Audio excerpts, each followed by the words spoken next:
और जीवन एक यात्रा है। ऐसे लोगों से कनेक्ट करें, ऐसे लोगों से आप जुड़ें जिनसे आपकी एनर्जी बढ़ती हो। तो ऐसी यात्राएं करें, ऐसे ट्रैवल करें, ऐसे स्थान जहां आपको आनंद हो और आनंद में भी परमानंद हो। कोई एक जगह रेकमेंड करनी हो लोगों को कि यहाँ तो जाना ही जाना है, घूमना ही घूमना है, तो कौन सी जगह बोलेंगे आप? ऐसे सवाल मेरे से एक स्टूडेंट ने पूछ लिया। ओके 8वीं का स्टूडेंट, उसने बोला सर अगर पूरी दुनिया के वेपन्स डिस्ट्रॉय कर दिए जाएं और पूरा एक्सप्लोजिव बारूद खत्म कर दिया जाए, फिर दुनिया में युद्ध नहीं होगा। मेरा एक वॉर से रिलेटेड सवाल है।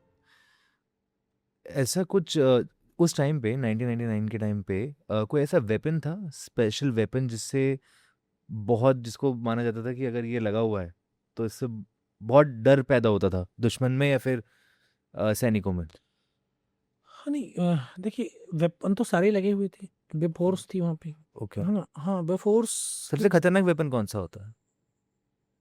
खतरनाक तो सारे ही हैं। हाँ? अब उसमें सब में जो वेपन्स में किसी में गोला होता है, किसी में गोली होती है ना। और सारे खतरनाक है, सारे जानलेवा वाले।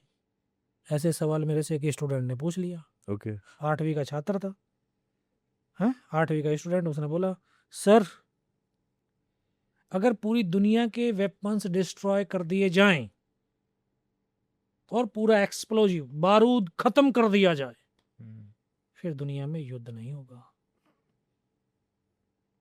आप बताओ होगा? होगा। क्यों होगा जब वेपन ही नहीं है,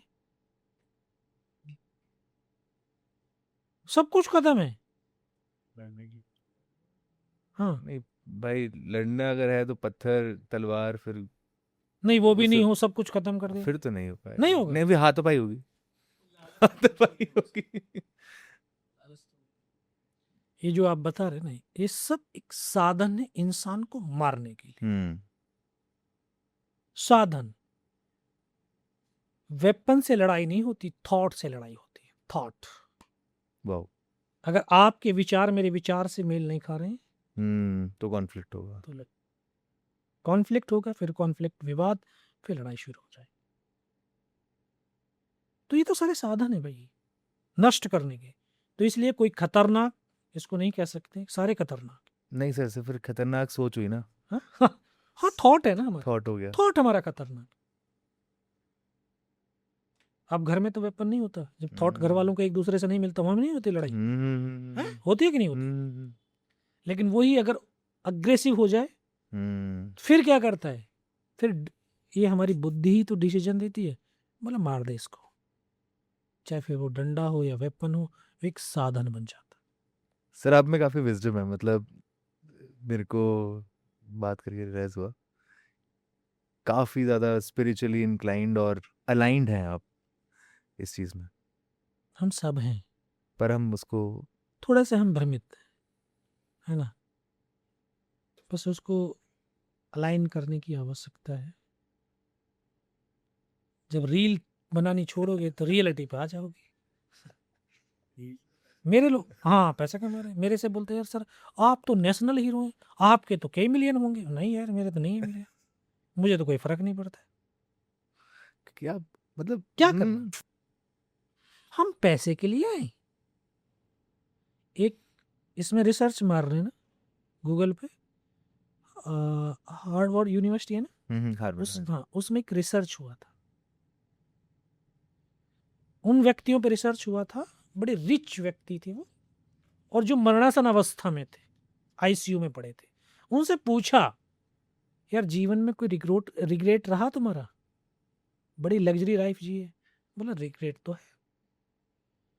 बोला हमें उस चीज का कोई रिग्रेट नहीं कि हमारे खाते में $1,000,000 पड़े हुए हैं।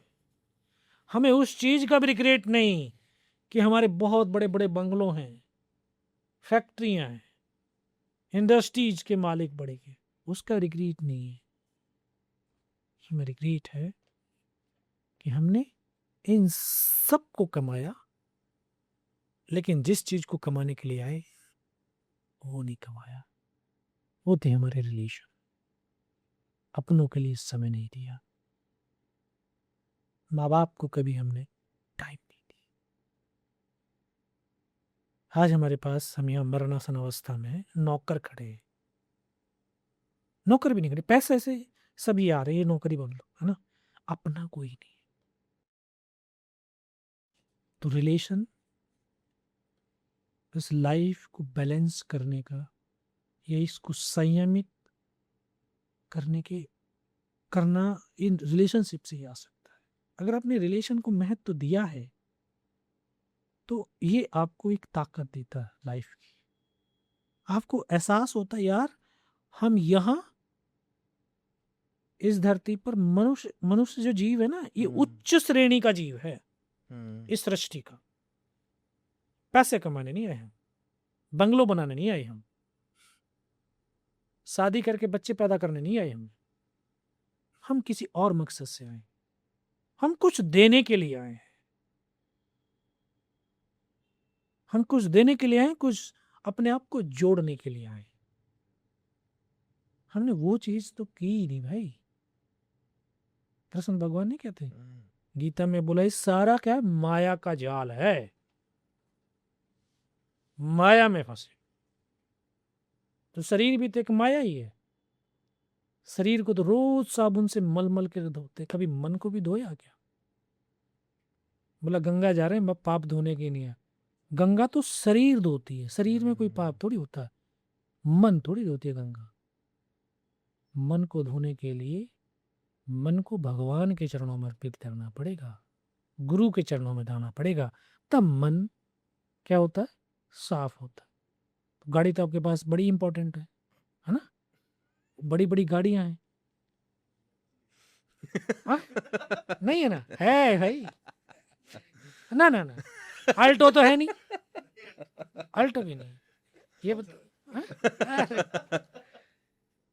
अच्छा, आपने जो है, हम क्या करते हैं, गाड़ी की सर्विस कराने जा रहे हैं। गाड़ी की नहीं होती, इंजन की सर्विस होती है। इंजन की तो होती है ना, इंजन का तो ऑयलिंग चेंज, फिल्टर, ये। हाँ, गाड़ी चल रही है, गाड़ी नहीं चल रही, इंजन गाड़ी को चला रहा है। हाँ, आप बोले मेरा शरीर चल रहा है, शरीर नहीं चल रहा, आत्मा आपके शरीर को चला रही है, आत्मा शरीर को चला रही है भाई। और आप गाड़ी के नहीं है, इंजन का तो जो ना, आप जो है 10,000 किलोमीटर चलने के बाद में सर्विस सेंटर लेके चले गए, उसका तो ऑयल चेंज करा लिया। आप जो है कितने हजार किलोमीटर चल रही हो, आप 25-30 साल चल रही हो, लेकिन आपने अपने मन के उसकी ऑयलिंग किया है, उसकी सर्विस किया है? नहीं किया भाई। तो जब वो सर्विस नहीं होगी, वो कहाँ से आएगी सर?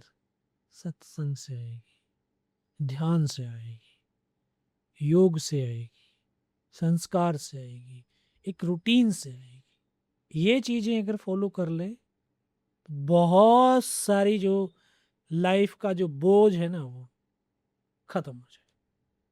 शरीर पे बोझ नहीं होता, मन पे बोझ होता है, उसको ढोल रहे हैं हम। तो चलो, सर कई बार हमें लाइफ में कुछ डिफिकल्ट डिसीजन, कुछ गलत डिसीजन भी लेते हैं हम लोग, तो उससे फिर आध्यात्मिकता से थोड़ा सा तो दूर हो जाते हैं हम लोग, क्योंकि कई बार हमें कुछ ऐसे डिसीजन लेने पड़ते हैं जो शायद अलाइन ना हो कैसे? उस चीज के साथ। जैसे मतलब जैसे तो मैं एग्जांपल आपको कैसे दूं? नहीं नहीं, आप जब जब मेरे से खुल के बात कर रहे तो आप भी नहीं तो नहीं, मतलब मैं खुल यार, के कर जैसे रहा कोई हूँ। हाँ हाँ, डिसीजन। देखिए, आप ये सोच रहे हैं ना कि जो आप डिसीजन ले रहे हैं, जो आप ओके कर्मों के कारण ले रहे हैं, और आपको लग रहा है कि ये गलत हो गया, खराब हो गया, लेकिन आपको ये चीज बताऊं, आप कभी बैठना शांति से, जितनी भी आपकी लाइफ है, और लाइफ की जो भी मेमोरी आपके पास अभी है जिंदा, है ना, क्योंकि माइंड में मर जाती हैं, हम्म उस memories co dot dot dot dot dot dot करना और आज प्रेजेंट तक लेके आना। तब आपको एहसास होगा कि कोई भी कार्य, कोई भी डिसीजन, ये जो कर्म आपने किया अकारण नहीं है, उसका कारण है। लेकिन वो कारण अभी नहीं पता चलेगा, बहुत दिन के बाद। फ्यूचर में पता चलेगा। हम्म कोई भी कार्य, कोई भी कर्म अकारणवश है ही नहीं। जिसका मैं एग्जाम्पल आपको दे रहा हूं, ये 5 रुपए के सिक्के आपको नहीं बताए, कहां से? आपने पूछा नहीं, मैंने बताया। लेकिन अब आपने जो प्रश्न किया उसका बताता। जो फौज में या अपनी प्लाटून में, सेक्शन में जो जूनियर होगा, वो जब तक जूनियर रहेगा ना, तब तक वो सारा काम उसी को करना पड़ेगा। सीनियर्स का ऑर्डर्स मानना, ये करना। जो सीनियर थे वो ताश खेलते थे, बाजी लगती थी, उनको बिस्कुट चाहिए, ठीक है। बिस्किट ज्यादातर उस टाइम पे पार्ले जी चलता था, ये 5 रुपए का था, जो अभी 10 रुपए का हो गया। तो वो बाजी हारी, बिस्किट लाने योगेंद्र जाएगा। मेरे मन में भी आता था, यार साला सुना सोने देते हैं, अपने से परेशान करते रहते, है ना। कोई जूनियर भी नहीं आ रहा, कोई आ जाए तो साला मेरा कम से कम हो जाए। मुझे बड़ा फील होता, ठीक है। आज एहसास होता है यार, वो कोई अकारण नहीं है, उसका कुछ कारण था। अगर मैं जूनियर रहा, मैं वो चीज लेके आया, उनसे वो 5 रुपए आए, वो 5 रुपए के सिक्के इकट्ठे होके पर्स में थे। अगर वो पर्स में ना होते तो शायद मैं यहाँ ना होता। तो आप जो बोल रहे हैं ना, कई बार डिसीजन गलत हो जाते, गलत नहीं है उसका। अभी आपको लग रहा है गलत है, लेकिन ये आपके लिए गलत हो सकते हैं, परमात्मा के लिए गलत नहीं है। उसकी सतत आपको बहुत देर के बाद में मिलती है, क्योंकि हाँ, जो अच्छा, जो भी हुआ अच्छा हुआ है, और जो होगा अच्छा ही होगा। लेकिन हम आज के सिनेरियो में, आज की परिस्थिति में, हमारे अंदर इतना विवेक ही नहीं, हम समझ नहीं पाते। हम सोचते हैं नहीं यार, ये गलत हुआ हमारे साथ, ये मैंने गलत कर दिया, ये उसने गलत किया है। गलत नहीं किया, वो सही किया, बाद में पता चलता। सर आप डेस्टिनी में बिलीव करते हो? भाग्य में बिलीव करते हो? देखिए, मैं कर्म में विश्वास करता हूँ। हाँ जी पंडित जी, मैं कर्म में विश्वास करता हूँ। देखिए, कर्म ही भाग्य को बनाती हैं, है ना, उसका निर्माण भी। अभी देखिए, आज आपके आपके मेरे पास चाय आ गई, नहीं कॉफी आ गई ना, यहाँ रखी थी, मेरे भाग्य में थी, आ गई। और मैं सोचता रहूं मेरे भाग्य में होगी, तो मैं अपने आप मेरे मुंह में चली जाएगी। हाँ, और इसके लिए तो कर्म करना पड़ेगा, हाथ बढ़ाना पड़ेगा भाई, कफ को पकड़ करके मुंह तक लाना पड़ेगा। तो ऐसे तो नहीं होगा। तो भाग्य से बड़ा कर्म है। कई बार मूर्ख लोग होते हैं ना, उनके थाली आ जाती है ना, सामने रखी होती है, मेरे भाग्य में था अच्छा खाना खाना, अब देखो कैसे मेरे मुंह में जाएगा। इतने कुत्ता थाली लेकर के भाग जाए। फिर बाद में फिर दोस्त के उसको देखा, ये मेरे भाग्य में नहीं था। अरे भाग्य में तो था, तूने कर्म ही नहीं किए। नहीं करे थे। सर अगर आप आर्मी में नहीं होते, आप टीचर होते, बहुत अच्छे, पता नहीं, बहुत अच्छे। मैं तो एक ख्वाब देखता था यार, फौज में नहीं गया तो डकैत बनेंगे नंबर 1, डकैत बनेंगे। और अगर वहां नहीं गए तो फिर संत बनेंगे, फिर स्पिरिचुअलिटी में जाए। पर संत बाद में क्यों आ रहा है और डकैत पहले क्यों आ रहा है? मारना भी तो है। तो सर स्पिरिचुअलिटी और किलिंग फिर कैसे आता? स्पिरिचुअलिटी में भी तो किलिंग है। ओके, कैसे? ये हम यार, बदमाश कौन से, गोली मारने वाला, है ना। और स्पिरिचुअलिटी में बुरे विचारों पर को मारना, वो भी तो वहां मारना, वहां भी तो किलिंग। वहां अगर किलिंग नहीं करोगे तो पूरे विचार ही आपके पास आते रहेंगे, कहाँ जाओगे स्पिरिचुअलिटी में। तो फौज में गए तो डकैत का वाला एक काम आ गया, बंदूक से भी गोली मारी, है ना, ठीक है।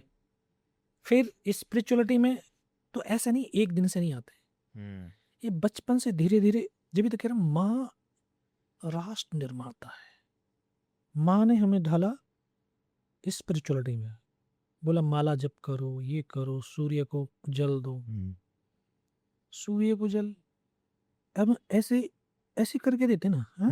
हमें एक झुकाव आता है, तो वो एक सहजता देती है, सरलता देती है, श्रद्धा भाव पैदा करता है। तो वो वहां से वो भाव पैदा हुए माला जप से। अभी जैसे साहिब कोई भी संत जो है बोलते हैं, बोलो माला जप करो, नाम जप करो।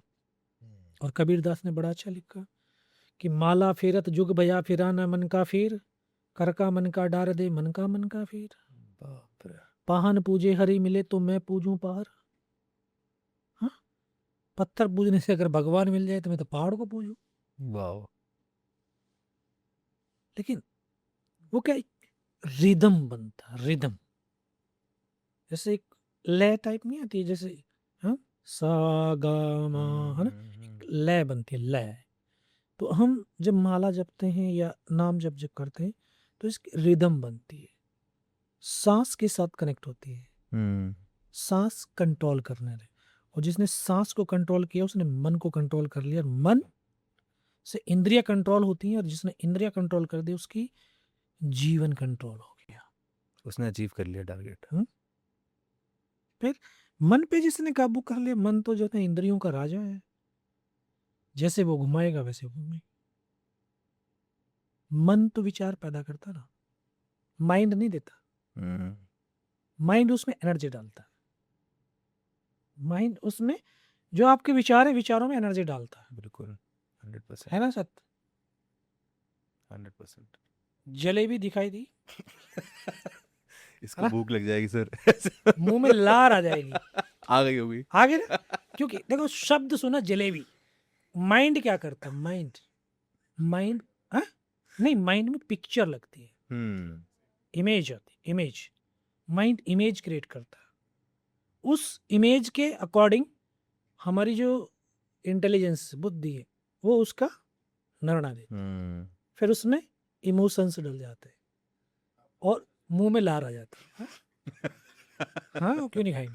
दिल्ली में तो तो ये चीजें हैं भाई, कि हमारे माइंड में जितना मेमोरी है वो सारी इमेज वाली है, नंबर काउंट नहीं रखते इमेज, हम इमेज काउंट होती है यहाँ पे।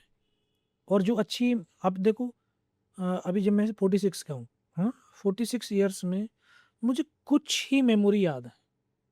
क्यों? क्योंकि उस जो घटना घटित हुई वो एक अलग थी, अलग थी, उसकी माइंड ने अलग इमेज बना दी, अलग कलर दे दिया, तो वो मेमोरी हमारे पास रहती है। और कुछ सवाल? नहीं sir. I'm almost done with the question. मैंने तो देखा भी नहीं है, आज मौका ही नहीं लगा इसको करने का, जरूरत ही नहीं पड़ी, बात में हो गया।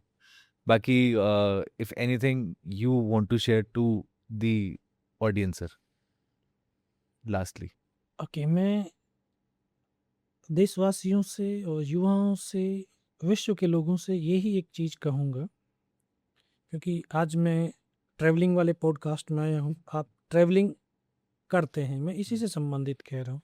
क्योंकि जब हम एक स्थान से दूसरे स्थान जाते हैं तो भाषा बदलती है, वेशभूषा बदलती है, खान पान बदलता है। हम उन चीज़ों को भी ग्रहण करें, क्योंकि हमारा देश एक विश्व का ऐसा देश है जो अलग अलग कल्चर, संस्कृति और कला के लिए जाना जाता है। अखंडता में एकता और एकता में अखंडता को दर्शाता है। हमारा फायदा तभी होगा जब हम ये एक शिक्षा के तौर के ऊपर, लर्निंग के तौर के ऊपर हम ट्रैवलिंग करें कि आज इस यात्रा से हम ये चीज सीख करके आएंगे। और जीवन एक यात्रा है, जीवन भी एक यात्रा है। तो इस यात्रा में ऐसे लोगों से कनेक्ट करें, ऐसे लोगों से आप जुड़ें जिनसे आपकी एनर्जी बढ़ती हो, ऐसे लोगों से जिससे आपकी एनर्जी डाउन हो रही है आप दूर हो जाएं। बिल्कुल। ठीक है। और ये भी एक फैक्ट है कि जैसी आपके पास एनर्जी होगी, जैसी आपकी एनर्जी होगी, वैसी ही एनर्जी से आप कनेक्ट हो पाएंगे। ट्रू। दूसरी एनर्जी आपके पास नहीं आ सकती। तो सबसे पहले आप अपनी एनर्जी को पॉजिटिव बनाएं। जहाँ पर भी आप जा रहे हैं एक सकारात्मक ऊर्जा के साथ जाओगे तो आपको एक पॉजिटिव एनर्जी वाले लोग मिलेंगे। आपको उस यात्रा में सुख मिलेगा, सुगमता आएगी, सुगमता आएगी, एक कुछ सीख करके आओगे। अगर आप नेगेटिव एनर्जी के साथ जाओगे तो बहुत सारी विषमताएं आएंगी। आप जिस पैसे को खर्च करके आप जा भी रहे हो, बट आपको वहाँ पे आनंद ही नहीं मिलेगा। और मैं तो ये कहता हूँ कि आप जो है ना, सुख के लिए मत जाओ। हिंदी के हर एक शब्द का विपरीत शब्द है, जिसको विलोम शब्द बोलते हैं। लेकिन एक शब्द ऐसा भी है हिंदी वर्णमाला में जिसका कोई विलोम शब्द नहीं है। कौन है? आप तो बड़े पढ़े लिखे यार, मैं तो बहुत 10वीं पास आदमी हूँ। हाँ? अरे नहीं, आनंद। आनंद का उल्टा परमानंद है। परम आनंद। तो ऐसी यात्राएं करें, ऐसे ट्रेवल करें, ऐसे स्थान जहां आपको आनंद हो और आनंद में भी परमानंद मिले। सीखें आप। ये मत सोचना कि मैं बहुत बड़ा प्रोफेसर हूं, अब मैं घूमने जा रहा हूं, मैं तो सब कुछ जानता हूं। जिस दिन ये सोच लिया मैं सब कुछ जानता हूं, उस दिन आपके अंदर अहंकार पैदा हो गया और उस दिन आप गिर जाओगे। मैं कुछ नहीं हूं। अपने आप को मैं बता रहा हूं, मैं कुछ नहीं हूं। आज मैं जो बोल रहा हूं, जो कर रहा हूं, ये सिर्फ एक माध्यम हूं, सब परमात्मा करा रहा। हमारी तो इतनी भी ताकत नहीं कि हम एक कदम चल पाए, हम एक सांस भी नहीं ले सकते। तो सब भी परमात्मा कर रहा है, करा रहा है। तो उस परमात्मा का धन्यवाद। और हर यात्रा से सीखें। आप सीखेंगे तो आप बच्चों को सिखाएंगे, बच्चों में उस संस्कृति का भाव आएगा। हमारा देश इसी तरह संस्कृति और कल्चर से, इससे भी एक संस्कार पैदा होते हैं और यही संस्कार इस बच्चों को एक ताकत देते, यूनिटी पैदा करते हैं। हमारा राष्ट्र, नेशन फर्स्ट, ये हमारा मूल मंत्र होना चाहिए। जय जय। Thank you sir. एक लास्ट क्वेश्चन है मेरा, सॉरी, इस पे ऐड करते हुए, हिंद। अगर आपको कोई भी एक जगह, जैसे हमने बात भी करी इस बारे में, कोई एक जगह रेकमेंड करनी हो लोगों को कि यहाँ तो जाना ही जाना है, घूमना ही घूमना है, तो कौन सी जगह बोलेंगे आप? पूरा देश एक अलग कलाकृति का, हर जगह का महत्व अलग है। तो मैं एक जगह कैसे चुन पाऊंगा? अपनी बता दीजिए, अपना पर्सनल बता दीजिए। हाँ, नॉर्थ ईस्ट आप चुन सकते हैं। नॉर्थ ईस्ट बहुत, 7 सिस्टर्स उसको बोलते हैं, और 7 सिस्टर्स के 7 कल्चर्स है ना, उनके खान पान, रहन सहन, पहनावा, भाषा बड़ी अद्भुत है।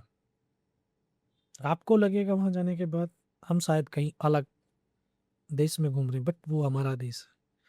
इतनी, क्योंकि पहाड़ी क्षेत्र है, इतनी सौम्यता है, इतनी सुंदरता है, इतनी शांति है। कई स्थानों पे आप जाएंगे तो आप देखेंगे कि रात को 8 बजे के बाद आपको रोडें सुनसान मिलेंगी, है ना। और हम लोग यहाँ पर 1 बजे तक हॉर्न पॉर्न बजाते रहते हैं। दुकानें खुली होती हैं 2-2 बजे तक। वहाँ पर आपको 8 बजे के बाद कहीं पे दुकानें नहीं मिलेंगी। नहीं मिलती। यहाँ 10 बजे तक दुकान नहीं खुलती, लेकिन वहाँ सुबह 6 बजे दुकान आपको खुल जाएगी। क्योंकि वहाँ जो सूरज के उगने और छिपने का समय का फर्क है, हमारे यहाँ से आधा घंटा पहले है वहाँ। ठीक है। लेकिन वो एक चीज है उनमें, वहाँ नॉर्थ ईस्ट वाले लोगों को मैंने देखा, उनमें यार वो एक वो नहीं है, अरे ये भी कर लो, ये भी कर लो, वो भी कर लो। एंजॉय लेते हैं, वो लाइफ को एंजॉय करते हैं, जीते हैं उसको, है ना। यार लाइफ को जीना सीखो यार, काटना नहीं। हम कह, अरे कट रही है लाइफ, है ना। कटना क्या यार, कोई वो गाजर मूली है क्या कट रही है? काटना क्या? जियो ना इसको। हाँ? सब्जी काटनी भाई, ये गाजर मूली नहीं, काटना नहीं है, जियो, एंजॉय करो। और एंजॉय वही कर पाएगा जो यार अपने आप से प्रेम करे, ठीक है, वही आनंद ले सकता है। बाकी अगर जो है तुलनात्मक जिंदगी में रह गए तो फिर वहां तो कटना ही है, सोचो, है ना, बोला आज रात कट गई भाई, बहुत है, कल का देखेंगे, हैं। लेकिन अगर आप प्रेम में हो, आनंद में हो, ना आपको रात का पता चलेगा ना दिन का पता चलेगा, ठीक है, आप उसमें बस एक परम उसमें गति में रहोगे। तो ये मैं कहूँगा वहाँ के लोग, अरे संडे को फुल संडे है भाई, ठीक है, चर्च में जा रहे हैं, अपने रिश्तेदारों में जा रहे हैं, यस यस यस, दुकान बंद तो बंद, पिकनिक विकनिक करते हो संडे हाँ को? पिकनिक करते फुल। हमारे यहाँ तो अरे यार आज दुकान नहीं खुली, घाटा हो गया यार, हैं? अरे यार बिजनेस का घाटा हो गया, नहीं नहीं, किसी को बोलते खोल दे यार थोड़ी देर के लिए, हमें वहाँ वहाँ पड़े, वो कमाया और उसको एंजॉय किया, यस। तो ऐसे ही होनी चाहिए लाइफ। यहाँ पे कमाया और रख लिया, हाँ, यहाँ रख लिया, धर लिया, ठीक है, और फिर घर में से चोरी होगी, फिर और ज्यादा दुखी हो, धरा हुआ जाएगा भाई, यहीं रहे। तो जो है उसको एंजॉयफुल जीवन जियो, इस लाइफ में सीखो, समझो, और जब सीखेंगे समझेंगे तभी हम इस धरती को, इंसानियत को कुछ दे पाए। और हमेशा देने का भाव रखना भाई, क्योंकि जब जितना देने का भाव होगा उतना ही आपके अंदर जो है ना विनम्रता रहेगी, उतना ही आपके पास और आएगा। भगवान ने जो टंकी बनाई है ना ज्ञान की या देने की या धन की, है ना, जब तक वो टोंटी खोल करके जो ना वो टंकी खाली नहीं होगी तो भगवान भरेगा क्या? वो तो भरी भराई है। हाँ, उस टोंटी को खोलो भाई, खाली करो टंकी, मिलेगा आपको दुगना मिलेगा। लेते समय हम तो नहीं शर्माते, लेकिन देते समय बड़ा हमें लगता है यार, और ऐसे करेगा जेब में ना, पहले देखेगा ऐसे, और 500 का नहीं, नीचे ऐसे करेगा ना, फिर उसको 100 का देखेगा, नहीं नहीं नहीं नहीं 50 का निकाल, चल, नहीं यार दे दे, जो हाथ में आ गया दे दे भाई, तेरा ही था ये, तेरे लिए मैंने, भगवान ने मुझे मेहनत करवाई थी, ये तेरे लिए दिया ना था, दे दिया। तो देने का भाव होना चाहिए।